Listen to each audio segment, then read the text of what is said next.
আবু জাহেল আবার জিহ্বাটা টান দিল। ও আব্বাজান মুসলমান,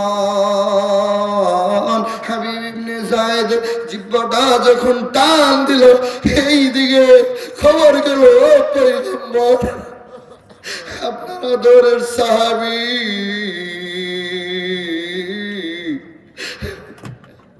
ওই কাফের বদমাশ আবু জাহেল আপনার সাহাবীর জিহ্বা কাইটা লাইছে।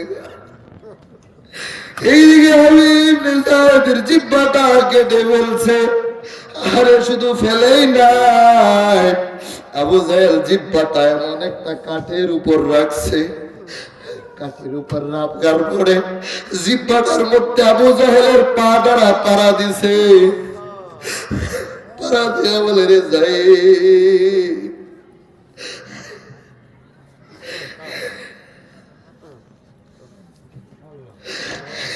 এখনো সময়, তুই লাত উজ্জার জিকির কর। বিচার করবো আজকে, যদি লাত উজ্জার ঈমান এনে নেই, তাহলে আমরা হাবিব ইবনে যায়েদকে আমরা দুনিয়ার মধ্যে সসম্মানে 100,000 স্বর্ণ মুদ্রা দ্বারা সকল মুসলমানদেরকে কলঙ্কিত করবো। নাউজুবিল্লাহ। আরো জুড়ে নাউজুবিল্লাহ। ঘুমাইতেছেন? খেয়াল করেন, অল্প সময় তো। ও মুসলমান, হাবিব ইবনে যায়েদ যখন হাতি বাঁধা হয়ে গেল, শিকল দ্বারা বাঁধা হয়ে গেল, আবু জাহেলের বাহিনী বলতে আরম্ভ করলো, ও হাবিব ইবনে যায়েদ, তুমি যদি এখন মুসলমান যদি কালিমা না ছাড়ো, তাহলে তোমাকে চাবুক দ্বারা মেরে মেরে তোমার পিঠগুলো ক্ষত বিক্ষত করে দিব। এ কথা বলার পরে যায়েদ, হাবিব ইবনে যায়েদ বলতে আরম্ভ করলো, আবু জাহেল, তোর চাবুকের যত দাঁড় আছে সব চাবুক যদি তুই এই রাসূলের পিঠে হাত বুলিয়ে দেওয়া হাবিব ইবনে যায়েদকে যদি ক্ষত বিক্ষত করস পিঠের মধ্যে, তারপরেও আমি মুহাম্মদের কালিমা ছাড়বো না। আল্লাহু আকবার। হাবিব ইবনে যায়েদ, আমি কালিমা ছাড়বো না। হারে ঈমান এত সস্তা না। আরে আবু জাহেল, উতবা, শাইবা সকলে চিন্তা পড়ে গেল, হাবিব ইবনে যায়েদকে কিভাবে রাজি করানো যায়। হাবিব ইবনে যায়েদকে তখন চিন্তা করলো, গরম লোহাগুলো তো জল্লাদকে বলল যে গরম রুহা কামারের দোকানে গেলে দেখবেন ডাল বল্লম গুলো কিভাবে লাল করা হয়। আহারে তখন ওই একটা বর্ষা ছিল, বর্ষাটা লাল করে হাবিব ইবনে যায়েদের পিঠের মধ্যে কাপড়গুলো উলঙ্গ করে হাবিব ইবনে যায়েদের পিঠের মধ্যে লাগায়া দিল। লাগার সাথে সাথে হাবিব ইবনে যায়েদ চোখগুলো উল্টিয়ে দিল। হাবিব ইবনে যায়েদ বেহুশ হয়ে গেল। ও মুসলমান, তারপরে পছন্দের কখনো হৃদয় গলে নাই, এখানে ক্ষান্ত হয় নাই। হাবিব ইবনে যায়েদ যখন আবার উশ এলো, উশ আসার পরে আবার তখন যখন বেহুশের মতো গাড়গুলো ছেড়ে দিল, কি করছে জানেননি?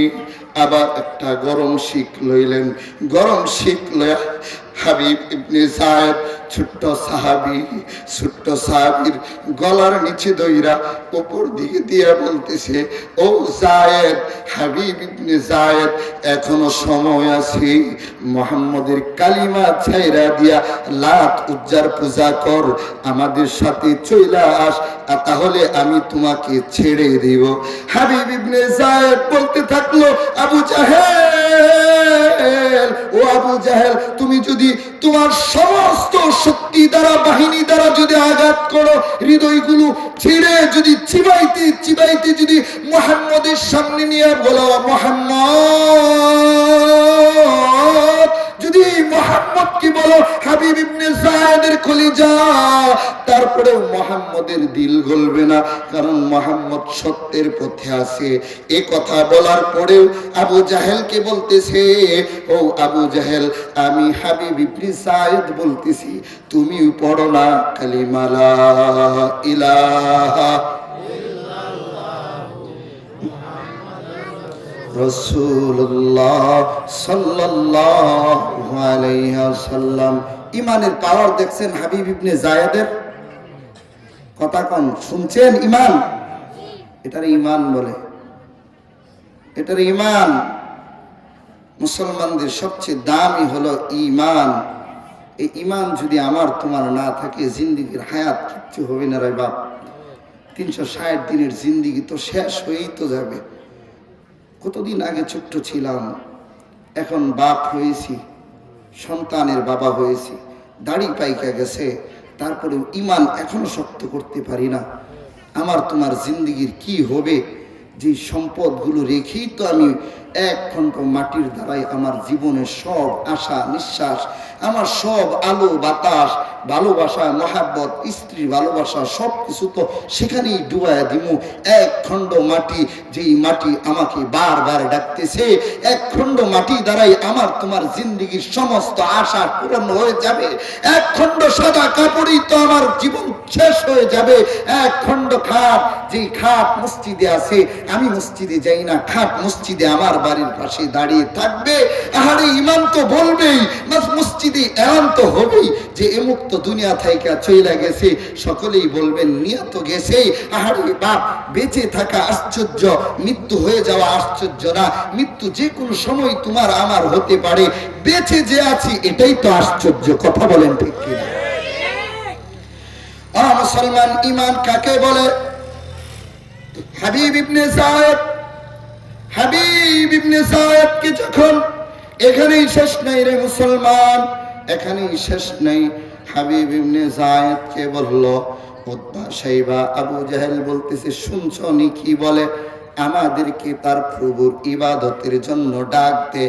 আরে এই হাবিব ইবনে যায়েদকে এমনি করা যাবে না। আমাদের দেশে এই ময়মনসিংহে কল, বেড়াকল না গেরাকল, ইঁদুর দরজে ধরে এমনি থাকে, খাবার দিয়ে শুটকি, ইঁদুর আসে ঠাস করে বাইজা যায়, দেখছেন না? সর্তাকল, সর্তাকল। আরে তৎকালীন সময়ে আবু জাহেলদের সব সূক্ষ্ম সূক্ষ্ম কারিগর ছিল। আবু জাহেল হাবিব ইবনে যায়েদকে বললেন, হাবিব, আজকে যদি তুমি আবার ইমান যদি না ছাড়ো, তাহলে বড় শাস্তি দেওয়া হবে।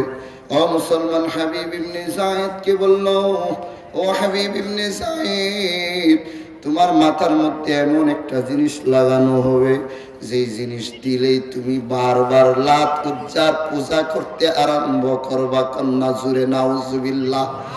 আরে মুসলমানদের রাসূলের পাওয়ার, ইমানের পাওয়ার কেমন জানেননি? হাবিব ইবনে যায়েদকে যখন ওই সরতাকল মাথার ভিতর এইভাবে লাগানো হলো, আব্বা ও আমার যুবক ভাই, হাবিব ইবনে যায়েদকে যখন লাগানো হলো, হাবিব ইবনে যায়েদকে যখন লাগানো হলো, মাথার এই ভাগের মস্তকের ভিতর দিয়া ওই সরতাকল গুলো ডুইকা গেল। আরে ছোট্ট মানুষ, 16 বছরের বাচ্চাটা, আরে 16 বছরের বাচ্চা হাবিব ইবনে যায়েদ আল্লাহ বলে একটা ডাক দিছিল, মালিক,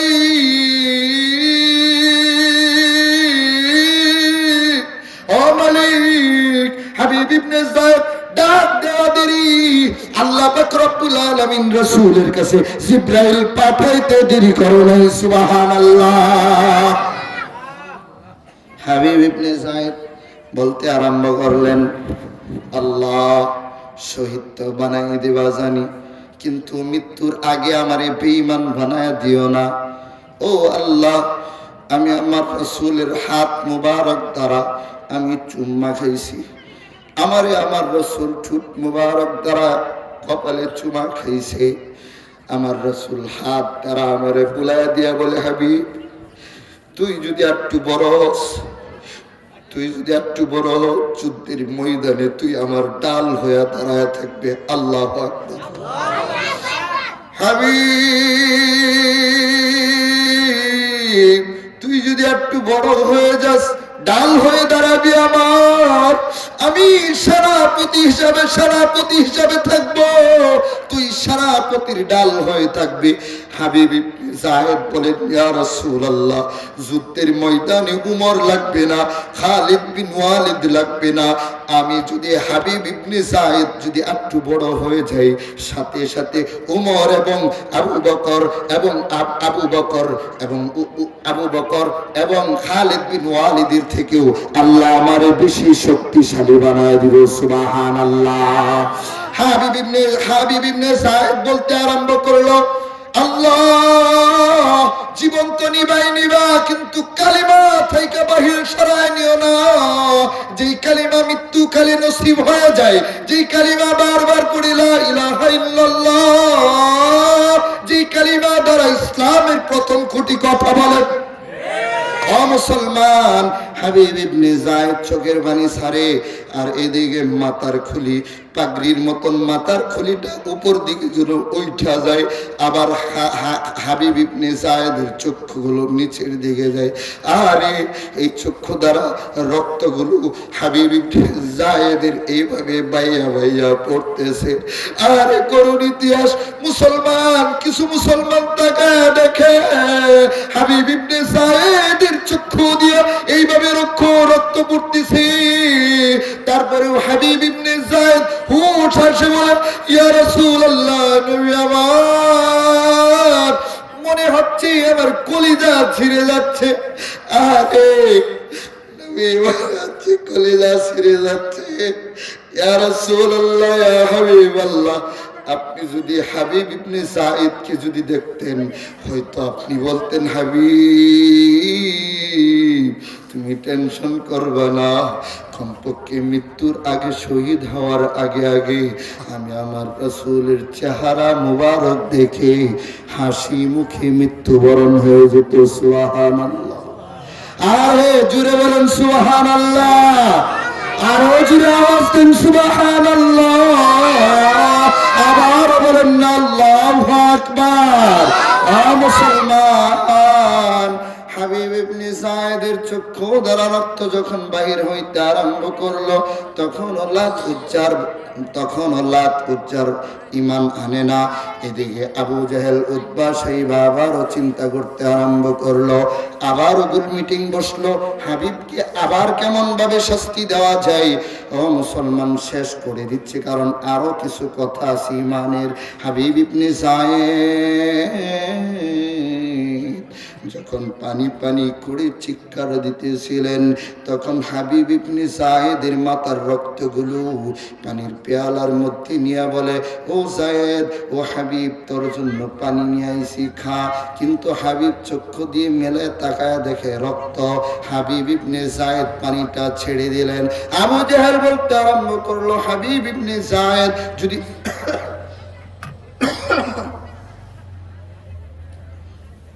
হাবিব ইবনে যায়েদ, কেউ উঠেন না, আমার পরে উঠেন, একটু চাপতে বল।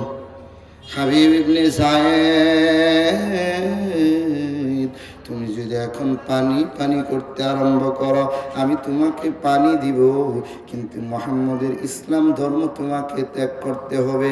কিন্তু মুসলমান, হাবিব ইবনে যায়েদ তো এমন বেটা না, এমন রাসূলের হাত তারা হয় নাই, যে রাসূল তাকে বলাই নাই, এমন কোন শরীর নাই যে রাসূলের হাত মুবারক লাগে নাই। এমনকি যুদ্ধের ময়দানে হাবিব ইবনে যায়েদকে রাসূল যখন পানি দিতেন, তখন যায়েদ রাসূল পানি খাওয়ার পরে হাবিবকে দিতেন, হাবিব ইবনে যায়েদকে, ও হাবিব ইবনে যায়েদ, তুমি খাও, কিন্তু তুমি খাওয়ার পরে যে অবশিষ্ট পানিটা থাকবে, তুমি যদি অনুমতি দাও অন্য সাহাবীদেরকে দিব। কিন্তু হাবিব ইবনে যায়েদের ব্রেন এত শক্তিশালী ছিল, এত বুদ্ধিমান ছিল, হাবিব ইবনে যায়েদ বলে, যদি আমি পানিটা দিয়া দিই, তাহলে রাসূলের পান করা পানি থেকে, রহমত থেকে আমি বঞ্চিত হয়ে যাব, কারণ আমার বাক কাউকে দিতে চাই না। কথা বলেন ঠিক কিনা? ও মুসলমান, হাবিব ইবনে যায়েদ কেমন সাহাবী ছিলেন জানেননি?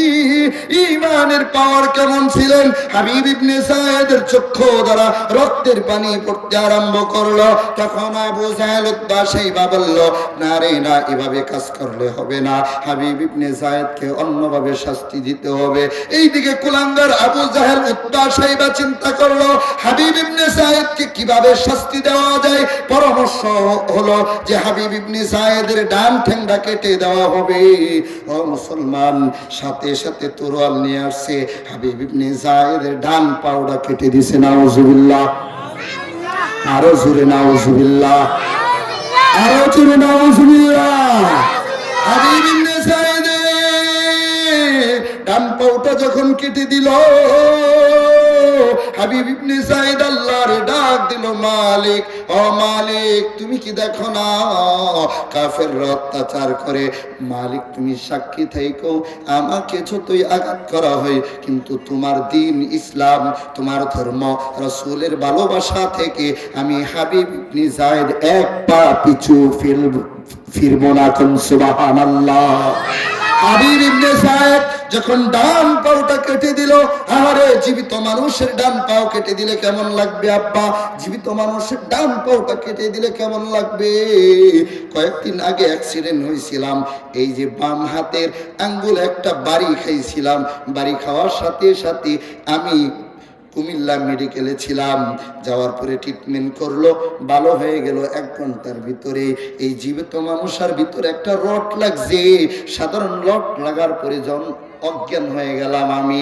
আর এদিকে হাবিব ইবনে সায়েদের ডান পাউডা যখন কেটে দিল, আরে হাবিব ইবনে সায়েদ তখন বলতে আরম্ভ করলো, লা ইলাহা ইল্লাল্লাহ। ও আবু জাহেল শুন, তুই যদি ডান পাও কাটস কাম হবে না। তখন আবারও পরামর্শের মধ্যে পড়ে গেল, হাবিব ইবনে সায়েদের বাম হাত কেটে দেওয়া হবে। হাবিব ইবনে সায়েদের বাম হাতটা কেটে দিল। ও মুসলমান, আরো সংক্ষিপ্ত করে দিচ্ছি, তখনও দেখতেছে হাবিব ইবনে সায়েদ কালিমা থেকে সরে না। তখন হাবিব ইবনে সায়েদকে ডান হাত কেটে দিল। ডান হাত কেটে দেওয়ার বাম পাউটাও যখন হাবিব ইবনে সায়েদের কেটে দিল, আরে মুসলমান, ইসলাম এমনি আসে নাই রে বাপ। যে ইসলামের জন্য শত শত সাহাবী শহীদ হয়ে গেছে, যে ইসলামের জন্য মানুষগুলো দুনিয়া থেকে ত্যাগ করে দিয়ে দিল, ইসলামের জন্য বিবি আদরের সন্তানগুলো ত্যাগ করে শহীদ হয়ে গেল। ও মুসলমান, মানুষগুলো দুনিয়া থেকে বিদায় হয়ে গেল। শুধু এমন নয়, হাবিব ইবনে সায়েদ যখন সবকিছু হারিয়ে ফেলল, হাবিব ইবনে সায়েদের জ্ঞান ফিরে, আবার তো জ্ঞান আসে, আবার জ্ঞান ফিরে, আবার জ্ঞান আসে। কিছুক্ষণ পরে যখন জ্ঞান আসে, আবার বলা হয়েছে, একবার তুই বল, না হলে মানুষের সমাবেশের সামনে আমাকে লজ্জিত হতে হবে। তুই একবার বল, লাত উজ্জার ইবাদত করতে রাজি কন্যা। মুসলমান, হাবিব ইবনে সাঈদ তখন বলতে আরম্ভ করলো, ও আবু জাহেল, তুই তো ডান পা কাটলি, বাম পা কাটলি, ডান হাত কাটলি, বাম হাত কাটলি। যদি হাতগুলো যদি আজকে খুলি দিতি আর হাত যদি থাকতো, তাহলে আমি তোর আবু জাহেলের 2 গালে 2টা চড় দিতাম। আল্লাহু আকবার, আরো জোরে আল্লাহু আকবার, ইমানি আওয়াজে লিল্লাহি তাকবীর। মুসলমান, হাবিব ইবনে সায়েদ বলতেছে, চোর দিতাম তোর গালের মধ্যে। তখন আবু জাহেল রাগে বলতেছে, তাহলে তুই যেটা দেয়া কথা বলো সেটা কাইটালাই। আহারে, মক্কা মদিনার মধ্যে যেন ছায়া আইসা গেল। আরে মক্কা মদিনার মধ্যে যখন ছায়া নেমে আসলো, আরে কেমনে পারে রে 16 বছরের এই মাসুম বাচ্চা, 16 বছরের শিশু বাচ্চা সাহাবীটাকে কেমনে আবু জাহেল হত্যা করতে চাই। ডান পাও কাটলো, বাম পাও কাটলো, হাত কাটলো, হাত কাটার পরে মস্তকগুলো যেমন কেমন জানি শেষ করে দিল। এখন বলতেছে, ও সাইদ, হাবিব ইবনে সাইদ, এখন যদি তুমি না বলো তাহলে কি করব জানোনি? এখন তোমার জিহ্বা কেটে ফেলবো। হাবিব ইবনে সাইদ বলতেছেন, ও আবু জাহেল, তুই জিহ্বা কেন?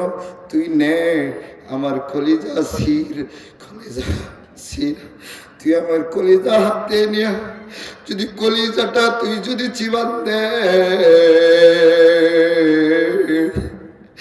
আমি হাবিব ইবনে যায়েদ কলিজাটাও আল্লাহ নামের জিকির করবে। আমি হাবিব ইবনে যায়েদ বুক দিয়া দিলাম, সিনা দিয়া দিলাম রে, তুই নে সিনাটুকু নিয়ে নে, আমার সিনাটা সিরা কলিজা নিয়ে যা। কলিজা নেওয়ার পরে তুই আমার কলিজা চিপ দিবি, তুই কলিজার মধ্যে কাজ লাগাইবি, শুনবি তুই কলিজা আল্লাহ নামের জিকির করতা। আরে তুই কলিজা নে, আবু জাহেল কলিজা নিয়ে ঠান্ডা হয়ে না, আমার তুই শহীদ কইরা দে না। আমি তো আল্লাহ মাওলার সাথে দিদার করতে চাই রে আবু জাহেল, আমার দুনিয়া ভালো লাগে না, দুনিয়ার কিচ্ছু ভালো লাগে না। আবু জাহেল তুই নে কলিজা সির। কিন্তু বদমাইশ আবু জাহেল কি করলো জানেননি? আমার ছোট্ট সাহাবী জিহ্বাটা টান দিয়া